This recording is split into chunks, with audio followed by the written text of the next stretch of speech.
Académique TV. Ok, pas tous, bien-aimés frères et sœurs. L'ambassadeur du Rwanda auprès de l'Union européenne a été convoqué il y a quelques jours, je crois, jeudi ou vendredi, pour donner des explications de l'attitude de son pays en RDC. C'est très rare que ce genre de choses arrive. Quand ça arrive, c'est que votre pays, c'est comme si votre pays recevait un blâme. Et on lui demande des comptes. En principe, l'Union européenne veut suspendre les accords qu'ils ont signés tout récemment avec Paul Kagame concernant les matières premières de la RDC. Pour la petite histoire, Paul Kagame a signé avec l'Union européenne des accords de vente plutôt et de livraison de matières premières qui en réalité ne sont pas sur son sol, qui sont en RDC. Donc, comme disait Tshisekedi, les Européens sont des receleurs. Le receleur, c'est quelqu'un qui garde les produits ou qui ont été volés. Sur le plan juridique, c'est ça ce qu'on appelle un receleur. Donc, les Européens, maintenant, sont en train de demander des comptes. Et leur objectif, en fait, c'est annuler le contrat. Mais il y a un problème. C'est que Emmanuel Macron est le frein à toute sanction de l'Union européenne contre Paul Kagame. Emmanuel Macron ne veut pas qu'on puisse sanctionner Kagame. Il veut que l'Union européenne puisse garder ces accords-là. Puisqu'à ce niveau-là, la Commission européenne doit voter à l'unanimité. C'est-à-dire que tous les pays membres doivent dire oui, doivent condamner, doivent voter pour cette résolution. Et Emmanuel Macron, donc, émet son veto. Pourquoi? Parce qu'Emmanuel Macron veut faire le chantage à Tshisekedi, à la RDC. C'est ça le chantage. C'est quand on appelle chantage, c'est ça. C'est-à-dire que Emmanuel Macron veut que Tshisekedi puisse faire des concessions à son égard avant qu'il ne puisse céder le morceau. Mais, ce que Emmanuel Macron oublie, c'est que la Grande-Bretagne a déjà suspendu l'aide au développement, l'Allemagne a déjà suspendu l'aide au développement, la Belgique a déjà suspendu l'aide au développement, en faveur du Rwanda bien sûr, et donc, lui, il est l'une des rares puissances de l'Union européenne qui n'a pas encore réagi. Emmanuel Macron a été contraint au Conseil de sécurité de l'ONU parce qu'il savait que si lui, il utilise son veto, il va déclarer la guerre aux États-Unis d'Amérique. Et puis de toutes les façons, les États-Unis s'en fichent éperdument de la résolution de l'ONU puisqu'ils avaient déjà pris des sanctions contre un certain nombre de personnages. Et le lendemain matin, c'est Marco Rubio qui a appelé lui-même directement Kagame pour lui demander de retirer ses troupes. Vous comprenez maintenant? Il a appelé, parlé avec l'Ougandais pour lui dire arrête avec le soutien. Sinon toi aussi on va te frapper. Donc Emmanuel Macron se retrouve dans une position où il est seul contre tous. Et demain, c'est le même minable. C'est pour ça que je vous ai toujours dit que Macron est idiot. C'est-à-dire que je n'ai jamais vu un président aussi idiot que ça. Nos présidents africains là sont médiocres. Ils n'arrivent pas à sortir nos pays de la misère et de leur donner ne serait-ce leur souveraineté. Mais Macron est plus idiot que nos dirigeants africains. Je vous dis. C'est-à-dire que c'est quelqu'un, on se demande même comment il a fait pour être président. Déjà, il était inexpérimenté. Il n'a jamais eu un mandat politique en France. Donc, bon, il a été parachuté comme ça par, comment on appelle ça, les mondialistes, la France ou l'État profond. C'est tout. Mais il y a rien, il y a rien. Tu peux pas tenir une telle position où le monde entier est contre toi. Le monde entier prend une direction. Toi, tu es seul, tu veux prendre une autre direction. Parce que tu veux changer quoi? Tu veux changer le monde? Tu es Dieu? Tu es même pire que Satan. Parce que quand Satan voit Emmanuel Macron, il dit, mais même Satan ne peut pas l'accepter en enfer. Je ne sais pas où est-ce qu'il va partir, ce type-là. Quand il va trépasser. Je ne sais pas. Et puis moi, je me pose la question, où est-ce qu'il va partir? Parce que Satan, quand il voit, il dit, mais non, attends, moi, j'aime travailler avec des gens qui sont mauvais, mais qui sont quand même, qui ont quand même un peu d'intelligence. Mais toi, tu es trop bête. Emmanuel Macron est trop bête. Il a sa place ni au paradis, surtout pas, ni en enfer. Parce qu'il est trop bête. Et Satan n'aime pas des gens comme ça. Satan veut des gens qui, pour faire du mal, ils sont forts. Or lui, il fait du mal, mais il n'est rien. Il veut mener la guerre contre tout le monde en RDC. Et demain, c'est le premier qui va dire, il y a le sentiment anti-français. Mais c'est ça le sentiment anti-français. C'est toi-même qui crée ce sentiment anti-français.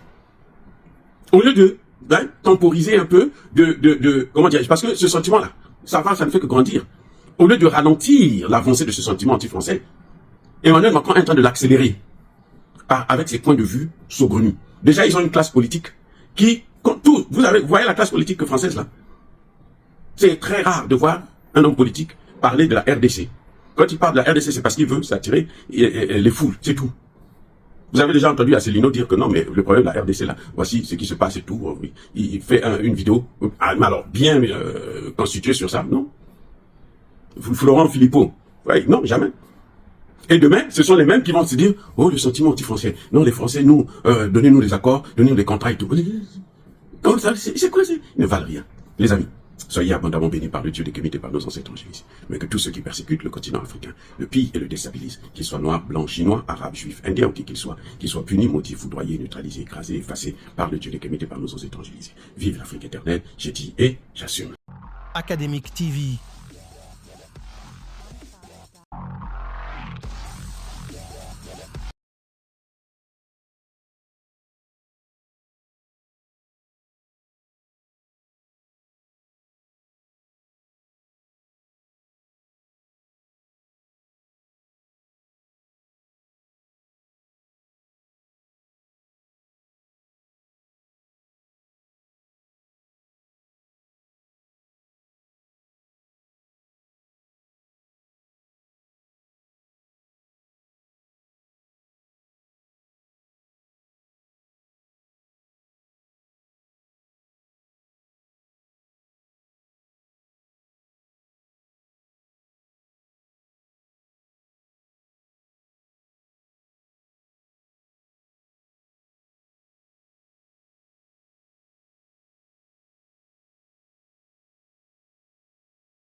Mushere, Goma tuko mudanje, Goma tuko mudanje, Goma tuko mudanje ya grave mushere.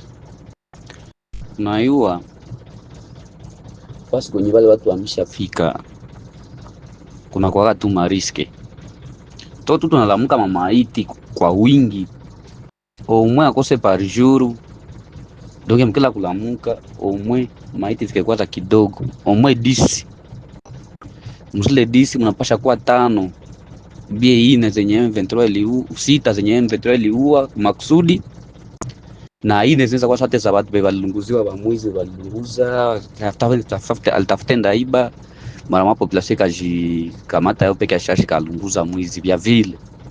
Me hakuna amani moshere, hakuna amani. Wasibadanganya sempre ndio alikia tuletea amani. Tuko mu horiske vraiment. Sijue kabisa kama tu ndio gouvernement yenyewe itafika Kishasa hii ya M23 antumwe tuka tunateseka. Tunasufrire. Liberté haiko. Liberté d'expression haiko kusie bakongomani mais tuko deja mgoma. Onutiwe chaque jour de contrôle. Baka unakosa kama utashikamata franga hakuna, manake tuko tunasufrire njo.